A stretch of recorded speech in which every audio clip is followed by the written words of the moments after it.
you are saying that it's a discrimination. Do you define trans woman or are woman? Yes, of course. Then why did Because Because they are biologically they're different. So we reduce the terminologies of sexes or gender, into much more biological role. Pares invited 6 students of human rights studies to participate in Sepakat, Tidak Sepakat. Participants will take the white ball if they agree with the motion draft, or the pink ball if they disagree. In this episode, participants will debate the issues of human rights. Sepakat atau tidak sepakat? The death penalty needs to be applied. 3, 2, 1.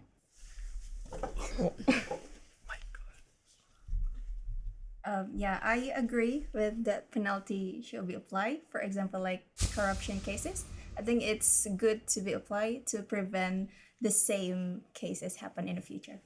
So I'd like to disagree based on 3 factors. Firstly, it shouldn't be applied because it also violates the basic foundations of human rights, which is like everyone should have rights based on inheritance and inevitable. And second thing, there are a lot of bad guys, and you can just kill all of them. We have to have like strong democratic institutions and laws to control and maintain, and it also help the country democratic elements. And third, Should I? yeah, you can. So I disagree because although it might act as a deterrence initially, there are data that shows that it doesn't really act as a deterrence. There are crimes still happening, corruption or any other form of crime. So it still happens, and it's a waste of taxpayers' money because, again, there are reports stating that capital punishment or death penalty is expensive than regular incarceration. I think the reasons of prison is to rehabilitate and to have a restorative in every democratic institutions. So I guess I certainly disagree, since the death penalty, I guess, is much more barbaric in a sense. Okay, so I disagree because I think that when someone doing a crime, right, and even if it's a heinous crime or killing, such as killing someone or committing a crime against humanity, I think that it's normal for people to be angry and want to seek revenge themselves. But I go against this because I think that we have a proper formal law right now, so we should leave it into the decision of the law of the court or the judge itself.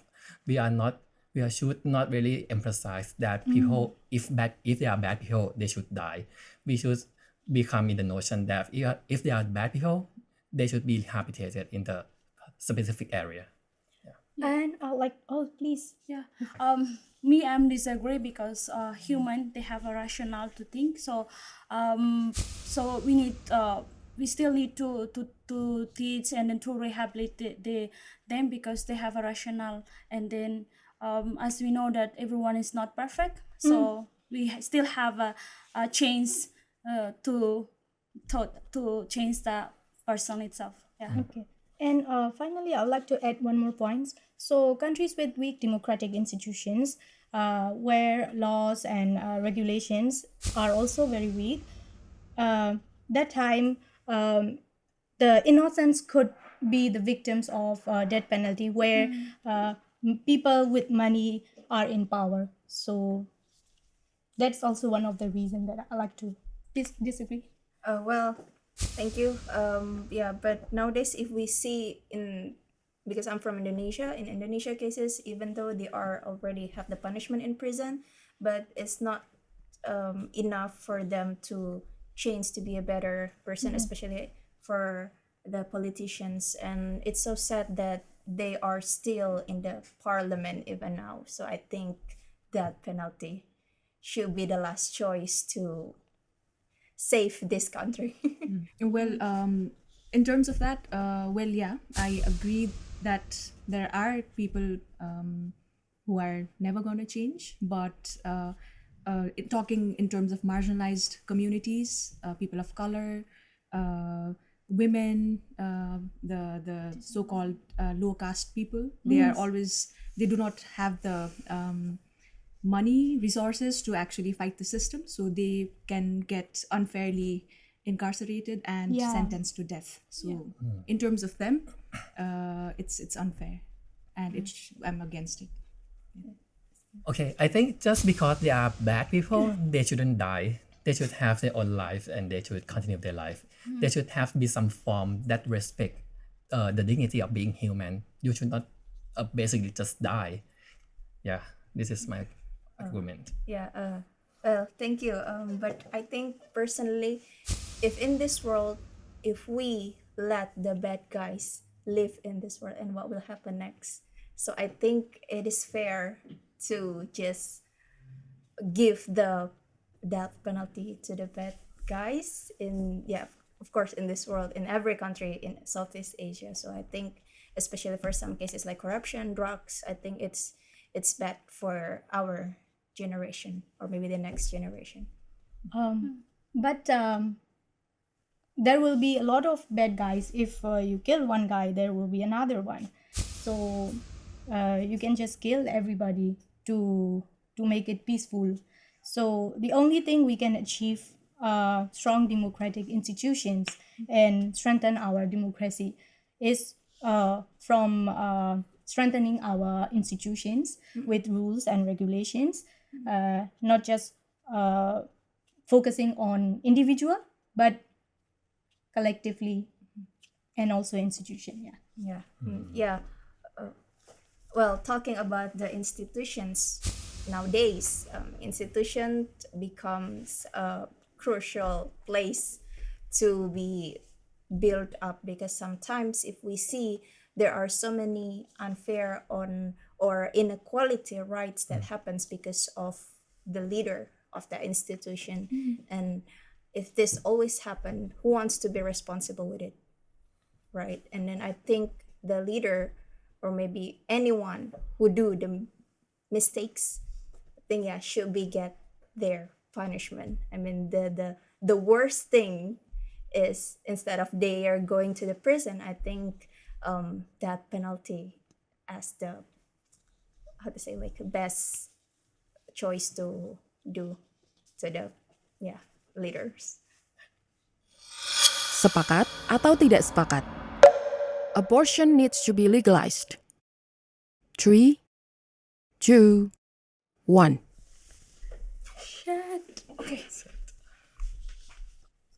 Abortion must be legal because it's the woman's body.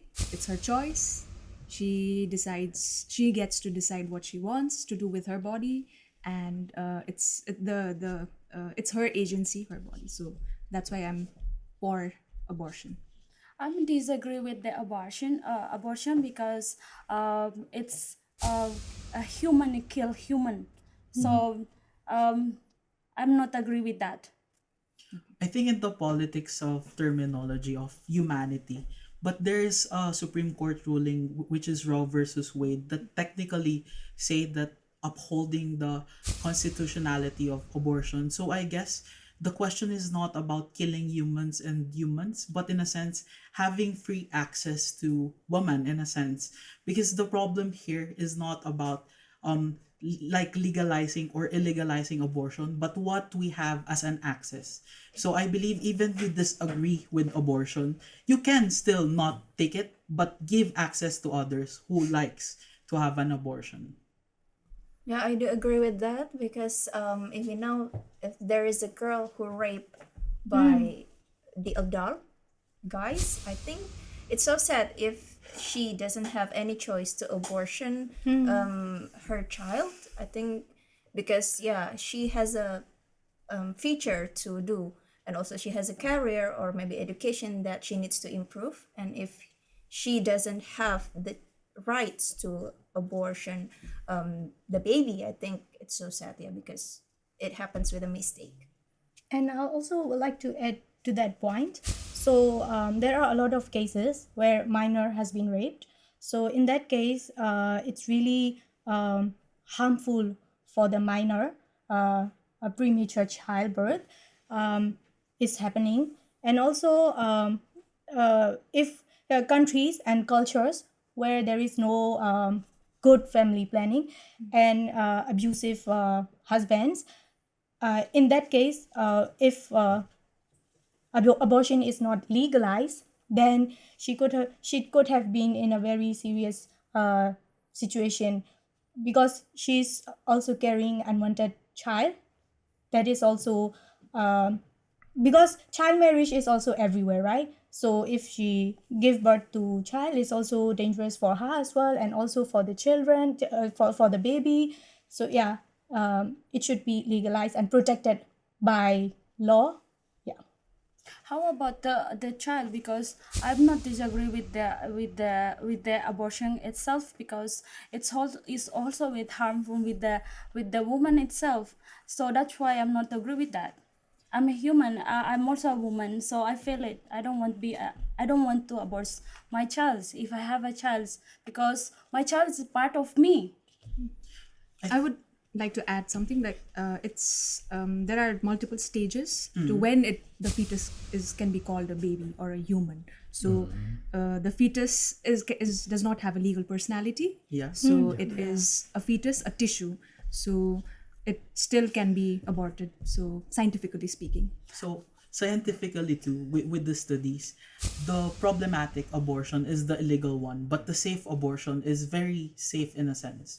So I guess the problem when we illegalize abortion, more repercussion to women health, Yeah. or including just children. When we talk about abortion, we will think about doing something illegal, right? But even though it is illegal, it's still happening everywhere. But it happened underground. So what happened to the women who seeking abortion? They have to seek it in the unauthorized clinic, and a lot of times it end up in a really bad way for for the women health. So I support this agenda because I think that everyone deserves to have a healthy health care for themselves. And to respond to your point, I think raising a child takes so much money, so much effort, and I think women have the decision to abort it, not only because it only will be a financial decision. It can be only about the emotional decision as well. I still disagree with that, because if you don't want to have a child and then use the protection, why you should have the baby and Well, then you want to abort it? Well, when you get raped, you can say that, oh, please use protection, right? Please use protection before you rape me. Yeah. And a child does not even know what it entails. The child does not might never know like what actually happened with them. It might take like it might be late until the child realizes that it's actually rape. So Yeah.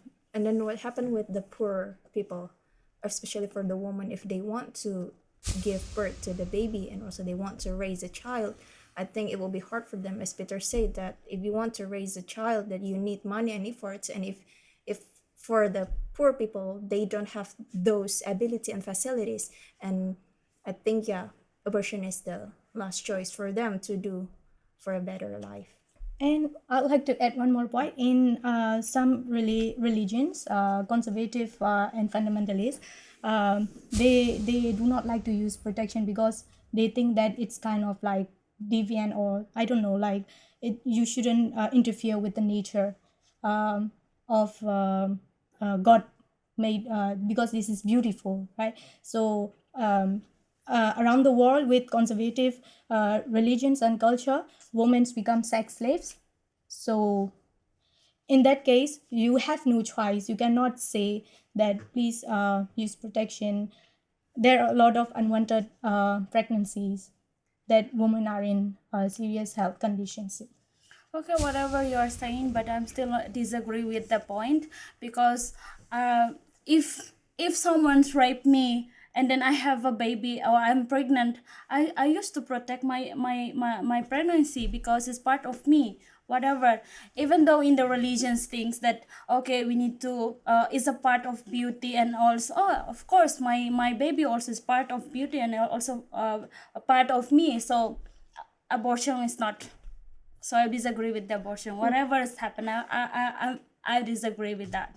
Yes, I understand. I respect your point of view, but I think, what about every other women in the society who does not have your idea, just like you? Do they have to live with that children in the womb, or do they don't have any option for them at all? I think they have an option by themselves. They decide by themselves. How can they do take care of themselves and then their child, how they raise their childrens. So yeah. What if the scenario would ask you in a medical necessity that would take responsibility also into your life? Would you still not go to abortion? Of course I'm not. Because as I say, it's a part of me. Sepakat atau tidak sepakat? Countries should reject immigrants. 3, 2, 1. Oh my gosh, I choose this one. Should reject. Okay. Okay. Yeah. I agree with that. Government should reject the immigrants. For example, like that happens in Indonesia, for the immigrant from Rohingya, Myanmar. I think, yeah, of course, if we are accept all of the the immigrants that comes from Myanmar, I think it will be exploit the population in Indonesia, because I think if they don't have any job and they cannot seeking a job in here, and then what will happen to them? I mean, the government of Indonesia cannot provide them everything, and I think, yeah, we should send them back to their country, or maybe find a better place for them, or maybe, yeah, some other countries that they still need some less population and they can live there. And but for example, like in Indonesia, yeah, we are still struggling with the how to manage the population. And if it still happens, I think, yeah, there will be so many poverty happens everywhere. But I disagree, because I understand from where you're getting this, because a lot of host communities, they think that if they receive immigrants, they will be sharing resources with the immigrants, and it will be like exploited for their resource. But first of all, immigrants, when they come to your country, they are only doing like minimum paid working jobs and all, so their wages are too low, and then they are only doing how can I say, low skill labor. So in a sense, the Indonesia has like how can I say, there is this term, wait, Indonesia has cheap labor, right? So and it does not exploit any of the country's resources, because since they are immigrants, and Indonesia already protected citizens with its laws and regulations. So I totally disagree with you in the case of resources and all. Yeah. Still, I think the result is still important matters here. For example, in the Australia, they have so many immigrants to the point that the citizen in this country, they cannot even find a work as a barista. So how can you respond to that? Because I think the resource and the work labor is such an important word here. Yeah, that's what my point is. Because when you're an immigrant, you don't get the full rights as a citizen, right? That's happened in many countries. And when immigrant comes to your country, they mostly take up the low minimum wages jobs, not the high skill labor jobs. And then the country in returns get the cheap labor. That's what my point was. I would like to add, well, in today's, in the present context, human resource is a currency in itself, because there are countries where there is a decline in birth rate, and there's a increase in aging population. So human resource is a capital. So I think, for example, in Thailand, there are cases where if there is a peaceful situation in Myanmar, there will not be any immigrants in Thailand who will be doing the agricultural part, or agricultural jobs, or other low paid jobs. So that's a crisis in itself in Thailand. So that's why I agree that countries should accept immigrants. Yeah, and then what happened with the citizen if the immigrant is much more higher than the real citizen? I think I'm afraid that they will taking over our country because nowadays there are so many immigrants. Yeah, I'll back again with the case Rohingya. Like they complain and they demand to the government to to give the facilities for them as same as the citizen. I think it's not fair because we are the citizen, we have the ID card that we are the real one, and then the immigrant just come to our country and they would live the same as us. I think even though as Ailey said that we also have the different wage, different income, but I think still there are so many poor people in every country, and then if we are too focused to the immigrants, I think what should we do to the poor people?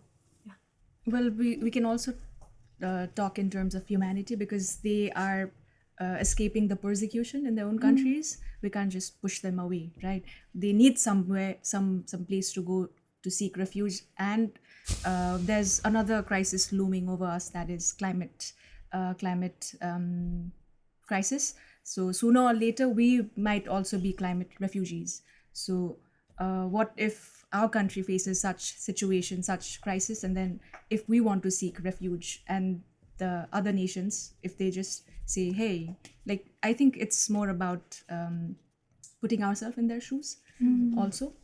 So I think it should not be a question of a nationalist perspective, but in a sense, I certainly believe that there should be a regulatory framework on what can be do in the migrants or immigrants, because migration or transmigration has its different political repercussions in one country. So I guess instead of asking about the human capital, but how to manage them, to be much more resourceful, and how can they be useful in one society. I am for much more in a global citizenship where we share the land, not based on the necessity of nationality, but because we are all humans. What if I ask your country that if they will take a Rohingya refugee tomorrow, are you going to accept them or not? Yeah. Historically, the Philippines accepted Jews, and I'm so proud of that. During the political persecution of the Nazi, we in Southeast Asia accepted. So I am lobbying laws actually in the Philippines to accept Myanmar. 3 of them actually are right now under the process of gaining citizenship, if I'm correct.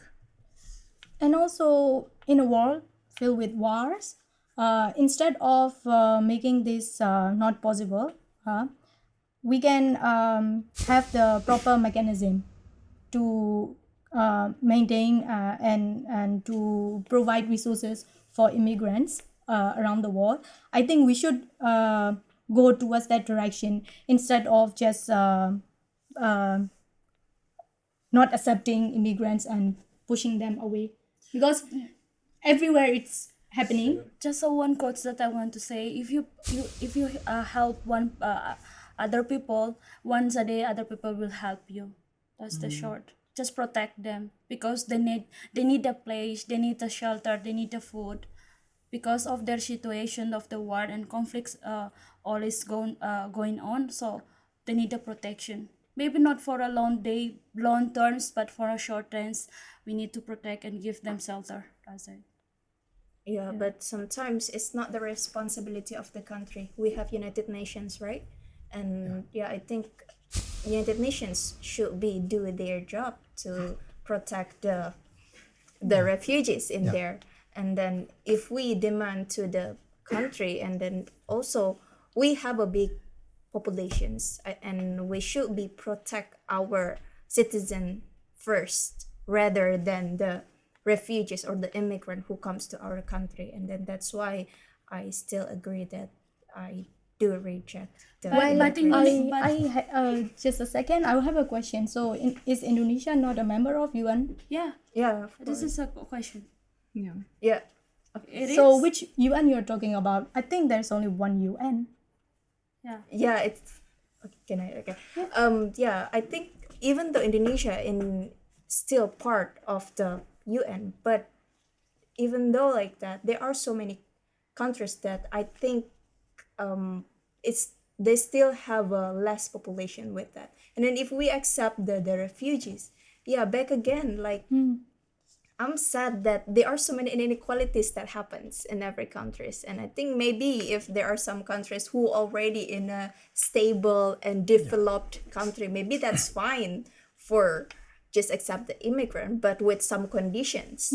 Yeah, but what about like developing countries, especially in Southeast Asia? We are struggling too. If we accept the immigrants, then yeah, there's no resolutions for that, or maybe win-win solution with those situations. I would like to share an example of my own country in Nepal in 1993. The persecuted Bhutanese refugees, we accepted hundreds and thousands of them, and with coordination with all the developed countries, they have been rehabilitated and they are now living in different countries. So it is possible to accept even if you're poor, because my country is a least developed country, and we do accept Afghani refugees also. We also accept refugees from Rohingya, and the I think successful rehabilitation and reintegration is the Bhutanese refugees. So so looking at that case, I think it is possible if the countries work together, rather than saying, hey, we are poor, we can't handle, just take them to developed countries. We can actually work in collaboration, and it is possible. Sepakat atau tidak sepakat? The gender pay gap is not a real issue. 3, 2, 1. It's not a real issue. Okay, so I think that gender pay gap is a myth because it comes into very variation. For example, it comes with your experience, it comes with your interest, and it comes with your career path. So to say that it is a thing or it is an issue, I think it's just very oversimplification. Yeah, well, I disagree with that because sometimes nowadays we're still facing the unbalance or inequality wage or income for the woman and man. And sometimes men got a high salary than woman. And then, of course, I know that maybe the men should taking care of their family. And then what about woman? What about a single mother, right? And then they do still have a job to taking care their her children. I think so that's why I disagree. And I'd like to add one more point to Nurul. And I'm from Myanmar, and I have seen a lot of work or job advertisement where clearly mention if they need female workers, the wages distinctly lower than the male worker. So in that case, it's not a myth. It's happening now in my country as well. It's still happening. I'm also disagree with that because sometimes they look at the woman as a weakness. So they say that their mindset or their perspective to the woman that they are not work hard as a man. That's why sometimes their the salary is not is unequal to the man and the woman. So I'm not disagree with that. Also, in terms of the household chores, burdens, the social burdens, the expectations that women have, that society has from women, kind of burdens her, and maybe it might affect the work performance, but still it does not really justify to give her less remuneration in terms of her male colleague. And I would also like to add about trans women in general, because they are like excluded completely, and they are forced into other professions such as prostitution and begging, even in my country at least. So how about them? So can they be integrated into a formal workspace, formal workforce, or not? And do they not deserve a fair pay? For my country in Thailand, transgender or even gays and everyone can be even social service. So I think the point here is about the gender pay gap, not about the gender role and their responsibilities. Because if I come up with one job, for example, the admin job here, if you are male or female, you will get the same salary if you have the same experience and qualification. So there is no gender pay gap here. But in your argument, you are saying sometimes you're saying that you have the job to do in the back in the work that can affect the work performance, right? And it will affect the salary. But still, that's a gender norm issue in your family household. But the topic on this today is about the gender pay gap in the workplace. Well, gender pay gap is a real issue because it could discourages a lot of women, because women are facing a lot of already facing glass ceilings due to the gender norms, and they are trying to come up, and then they are doing their jobs. Also, they are at the same time doing house chores. I understand that gender norm nothing to do with this topic, but then you cannot deny that there are glass ceilings for women. And then if you are saying that this is gender gap is not a real issue, then it could discourages a lot of women from coming up. So I disagree with you. I think the gender gap is a good demarcation to provide a regulatory framework to how in assess equitable wage both across all genders, I guess. So because I always believe uncertainty of data, when we measure data, we can create tangible change. So I guess Thailand is not the only country. This is shared actually. This is our live reality across all countries. So I do not want to simplify it in a much more cultural relativist fallacy, because this is happening to Thailand. It is not relative to others, because this is the shared reality right now. And I might also want to add about not the daily wage earners. Even they are being discriminated, who work on a daily basis, right? And then get their remuneration on a daily basis. So they are just, it's not regulated well, but then they just go work, and then they take the salary from their employers on a daily basis, and then they just said, hey, you're a woman, we pay you less because you didn't work well enough. So there are cases of such things happening. Okay, I think I still do agree with my argument, because sometimes if we see there are so many stereotypes to the woman, and here we're talking about the unbalanced wage or salary for men and women. But yeah, stereotype for women, sometimes they think that, oh, you're not strong enough to do this job, for example, like engineering. Yeah, so that's why they give some limitation to the woman, so they cannot get the same salary with the man. Sepakat atau tidak sepakat? Cancel culture is a toxic culture. 3, 2, 1. Agree. Agreed. I'm thinking. Oh, Yeah, white one.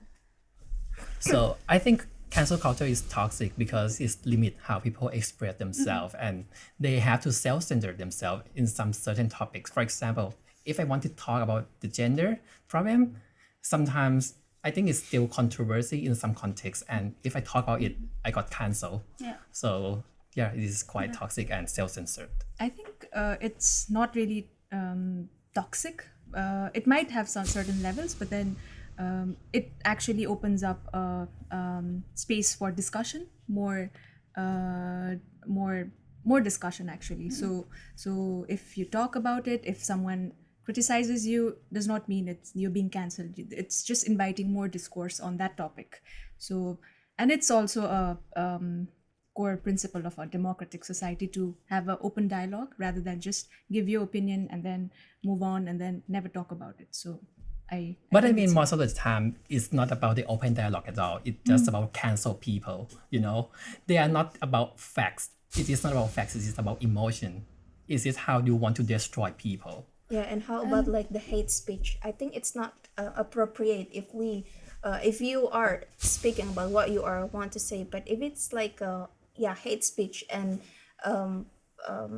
mocking someone, I think we should be canceled with that. Yeah, there are some conditions that we need to be aware with. And for example, like in Indonesia or maybe in some other countries, but it is real happen. For example, like the public figure, if they do something bad, for example, like drugs or maybe anything else, criminal cases, we should be cancel them because they are the representative.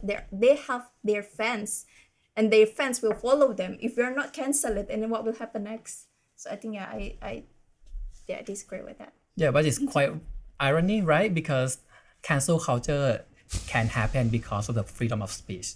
So I think the problem here is that it is very toxic and it's not healthy for society. So if I talk anything bad, right, and people can just comment to me and they can cancel me because they have freedom of speech as well. So I agree with that. But the discussion here today is about the toxicity of it. So how can you allow it in the society? And it's not even bring any very good production to the society as a whole. Yeah, because I think we have norms, social norms, especially if you live in an environment that the social norms didn't allow you to express what you all want to express. And I think it's fine to just cancel about your opinion because you live you have the standard to live. You cannot we're not in the jungle. Like, you have some norms, you have some limitations what you are going to say. So that's why I still stick with my argument. Okay, how about the religions? If like for example, in some of country they have a minority groups. How can when they express their feelings or their activity or events, and then how about that? Are the majority? How do you think that the majority group will be cancel their expressions of to freedom of expression to their own activity or what? Because it's also part of the discriminations against also the minority group. I think here we are not talking about blasphemy laws. We are talking about just canceling each other online. So, or in our lives. But then I still stand with the argument that in our democratic society we can express ourselves, and if you have a certain opinion that is not damaging to people around you, you can hold it and then just live on and lead your life. But doesn't mean that you just it's toxic because you're entitled to your own opinions. I think cancel culture is much more the irresponsibility of the social class. It is much more valid if it's a boycott culture, but the cancel culture, I might say, should be cancelled in itself because it does not produce any meaningful conversation in any democratic institutions. So I guess that's the irresponsibility because of the rise of buffet of information. So cancel culture, in a sense, is very problematic and very toxic. Yeah, but it's not at all, Mike, actually. If we see there are some people that they have a bad attitude and they want to live or they want to take over the society, and then what we are handle that, what we are going to manage that situation. The problem is we do not see one aspect in a very small picture, but you cannot cancel one thing in just one mistake because everyone can, in a sense, develop. So it is much more for me deliberately or participatory democracy or dialogues than the cancel one, because when you cancel oneself, you do not give them access to change themselves to be much more better in one society. Yeah, but I think we need to do the cancel culture because it is to prevent the same mistakes will be happen. Yeah, if we see that there are so many people like, oh, okay, that's fine, we still have a chance that they forgive us, and then it will be still happening. I mean, I don't want to tolerate with any mistakes if it's happened against the norms or maybe even the law. Yeah, that's right. Sepakat atau tidak sepakat? Trans women should be allowed to compete in women's sports. 3, 2, 1. I think historically, sports has become a manifestation of historical violence in a sense. So I am for actually allowing in the participation of transsexuals in any sports. I agree with that because trans women also want to express themselves and they also want to be a part of the women so to join the sport and all. Well, scientifically speaking, they have different hormones and they have different physical structures. And we're not saying that they shouldn't be allowed to take part in sports generally. We're just saying that due to different levels of hormones and other scientific facts, they can have their own category. In that way, we are also allowing them to involve in sports in a more fair way, because if it is mixed, then it's not fair in my points. So we're not denying that they shouldn't be involved in the sport. We're just saying that it's not fair. I do agree with that because sometimes if we see that women and trans women, yeah, we're totally different physically and biologically, and that's why instead of that, I suggest that maybe trans women should have their own sport competitions rather they want to join with the woman, because women should have the same rights with other women. In here we're talking about the competition, so everyone should need to be equal, woman and woman, not woman and trans woman. I'd like If to, you say that you discriminate the trans women because if you talk about the physical and then the sex and also the gender, we need to focus on the gender because the gender is talk about the how this transgender can contribute to the country. For example, for the Olympic Games, and then there is no athletes of the women can be to be applying for that. Of course, they only have a one trans woman that have in that country to be a representative of that country to be in the sport. How can you do that? Yeah. Because if not, you are discriminated, and then your country will be not on the list. Yeah, that's why I'm talking that they should have their own category. Yeah. Like man, woman, trans man, and trans woman. It should be divided. But if we still mix it, all of them, trans woman, trans man, and it's not fair, you know. Yeah, but whenever we go to there is only in the list in the paper it's always they only write two sex, male and female, and then others. What is others? If in the Olympics game, if there is only put two categories of the sex, and how can you decide for that? No, So there is statistically speaking, there are some countries who are already allowing transgender to take part in the competition in that's fine, sports. we agree with that. But it's different category. We're not saying that they are mixed. Yeah, the problem here is about the transgender want to participate in the women's sphere. Yeah. So they have a very different physical, right? And they can compete with men easily comparing to it. So how about we safeguard women and having them go against themselves only? I would like to start with trans women are women.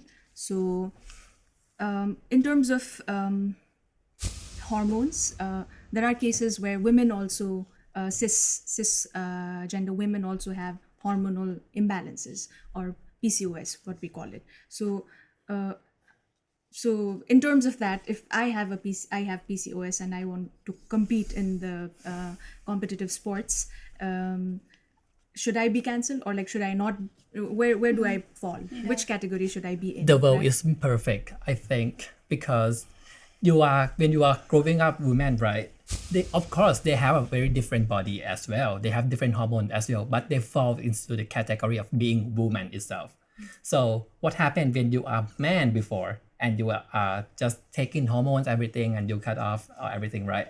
To have finished your transition and then you become women. Of course, in the societal way, I think it's acceptable. But in terms of sport, they experience the growth hormone already of being a man before. And then they jump into the field and they compete with a female again. While this is an imperfect world, I believe it is our duty to make this world much more livable, inclusive to all of us with a just law. So I guess there's no specific international framework right now to sports, and I don't want to make the conclusive remarks on having them separate, because I guess we need experts in sports science in this scenario. We need to listen to them, but there is also a universal declaration of player rights, that there's no non-discrimination of any gender in a sense. So it is also included in the UDHR, also in the ICSR. So I guess this is also not delimiting also the development of humans as humans progress, because sports in a sense is not about binary winning, but in a sense to test the capability, the power, and the strength of oneself. So in a sense, if we assess that one, we can create justifiable law. But I might say this is a very tricky and problematic issue, because this can be dangerous for women, cis women, and also dangerous to the trans as in itself. There are certainly cases in Indonesia and Philippines where there are intersex that was excluded because they are intersex. So I guess I hopefully wish that this is not much more demarcation or delimitation of sports and sexes, but an inclusive participation to all of us. Oh, well, I am strongly disagreeing that, because we're not discussing about exclusion of trans women. We're discussing about them competing with women in the same competition. It's not like excluding them. We are already saying that we will create a different category for them, and it's not discriminatory. If not, why all men and women, everyone come in the same competition? Why we are differentiating male and female competitions? If you are saying that it's a discrimination. Do you define trans woman or are woman? Yes, of course. Then why did Because they are biologically they're different. So we reduce the terminologies of sexes or gender, into much more biological one. And that can be used again by the community or the other ones in the community. When you talk about theory, it made me feel like very disappointed, because you are very disconnected with the norm, with what happened on the practice itself. Because nowadays women suffer it a lot, and even last year women lose to transgender athletes all the time. So how can you respond to that? Yeah, and also like we are talking about the sports. Sports needs to be focused on the physical and biological. If there are some trans women who have like unbalanced hormone, then they still have quote unquote man's hormone, and then I think it's not fair if we are competing in a sport. Yeah, we're talking about sport, because it was physically competing each other. And if the trans woman compete with woman, the real woman, I think it's not can be accept. I mean, So I you would think like that a woman is a weak? and women Biologically Biologically speaking. Okay, let's come out and start running with me.